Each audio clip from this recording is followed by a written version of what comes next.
There's a name that strikes both fear and fascination into the hearts of anyone who's come across it. Outlaws Motorcycle Club.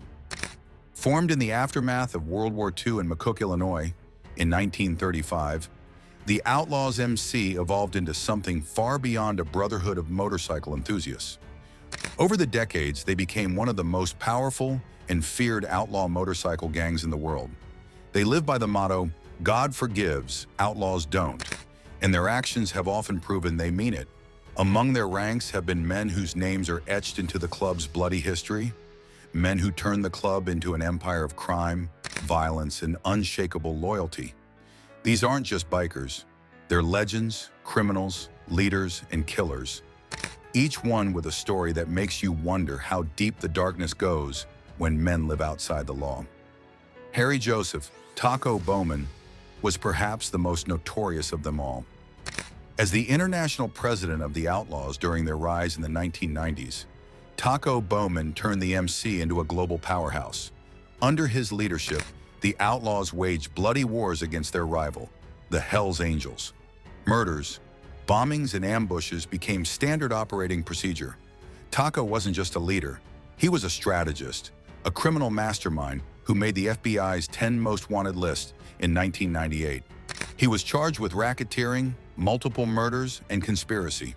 For years, he vanished without a trace, rumors of his whereabouts stretching from Mexico to Europe. When he was finally caught in 1999, living under a fake name in Michigan, it marked the end of an era. But the chaos he unleashed would echo through the club forever. Then there's James Jim Elkins, an early Outlaws member with deep connections to organized crime. Based in the Pacific Northwest during the 1950s and 60s, Jim was involved in everything from drug trafficking to providing muscle for political corruption. He wasn't just a biker, he was a fixer, a middleman between outlaw bikers and the mafia. His name came up in the infamous McClellan Committee hearings, where America got its first televised taste of organized crime.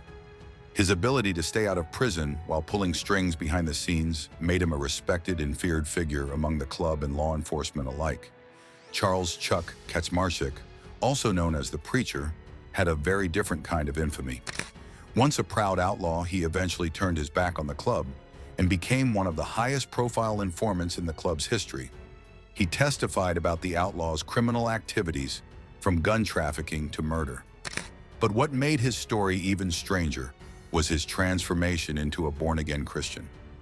After years of violence, drugs, and outlaw life, he claimed he had found redemption. The club, of course, saw it as betrayal. His name is spoken with disgust among members. His life after the club was filled with threats, paranoia, and seclusion. The Preacher's story is a rare glimpse into what happens when an outlaw breaks the code. George Christie, while not an outlaw himself, played a pivotal role in the biker wars involving the Outlaws. As a former Hells Angels spokesperson and club leader, Christie's dealings with the Outlaws were part of a larger tapestry of conflict that defined a generation of MC rivalries. His negotiations, truces, and conflicts with outlaw leaders shaped the direction of these clubs. Through his memoirs and interviews, Christie pulled back the curtain on just how deep the conflict went and how much blood was spilled trying to settle scores. He spoke of meetings with outlaws that ended in silence and others that ended in bloodshed. While not an outlaw by patch, he was undoubtedly tangled in their web. Kevin Graber, the Outlaws' regional boss in Florida, ruled with an iron fist during the height of the biker wars. Known for his ruthlessness and strategic mind, Graber was involved in planning multiple attacks on rival clubhouses. Under his watch, Florida became one of the most volatile battlegrounds between the Outlaws and the Hells Angels. One infamous case involved the bombing of a rival clubhouse, a clear message that anyone challenging the Outlaws would pay dearly. Law enforcement spent years building a case against Graber, eventually charging him with racketeering and attempted murder. But even behind bars, he remained a symbol of power. Thomas "Tomcat" May, another heavyweight in the club's Midwest division, was a legend on the streets of Chicago. With a quick temper and even quicker fists, Tomcat gained a reputation for handling problems directly and violently. If a debt wasn't paid, if a betrayal was suspected, or if someone dared to disrespect the Outlaws, Tomcat would often handle it personally. His presence alone was enough to silence a room. He was eventually indicted in a massive federal case targeting the Outlaws for weapons trafficking, narcotics, and violence. But despite the pressure, Tomcat never flipped. He took his sentence and his secrets to prison without a word. Daniel Big Dan Sontag was one of the club's most physically intimidating members. Standing over 6 feet 5 inches, Big Dan became a national enforcer, traveling from chapter to chapter to make sure club discipline was enforced. He was involved in several brawls and suspected murders across state lines. His size made him a legend, but it was his loyalty that made him dangerous.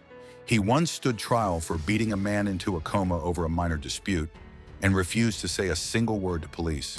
The man recovered, but Big Dan's legend grew. The club saw him as a modern-day gladiator. Prosecutors saw him as a one-man wrecking crew.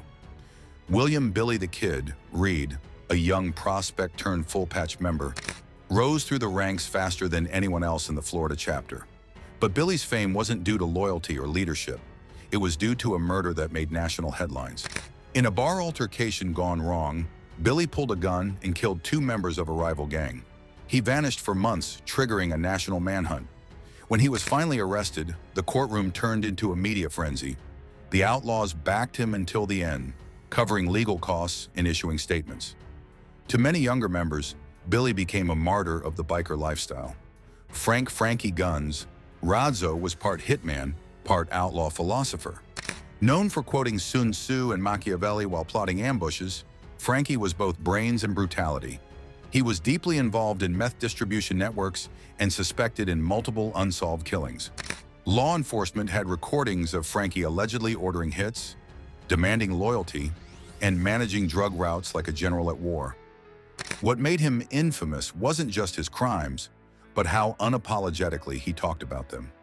During one interrogation, he reportedly told a federal agent, "You think we're thugs? We're more organized than you." Frankie vanished off the grid before he could be indicted, and to this day his whereabouts remain unknown.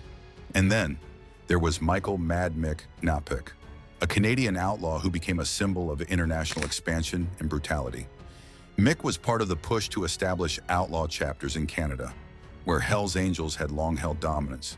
The turf war that followed left bodies in its wake. Mick was known for planting car bombs, ambushing rivals, and openly challenging Angels' leadership in Ontario. His methods were considered extreme, even by outlaw standards. He was eventually arrested during a massive Canadian Ryko-style operation, which exposed the depth of the Outlaws' northern operations.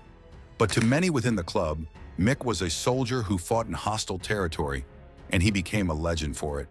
These 10 men, and even those connected but not fully patched, all represent different pieces of the Outlaws MC puzzle.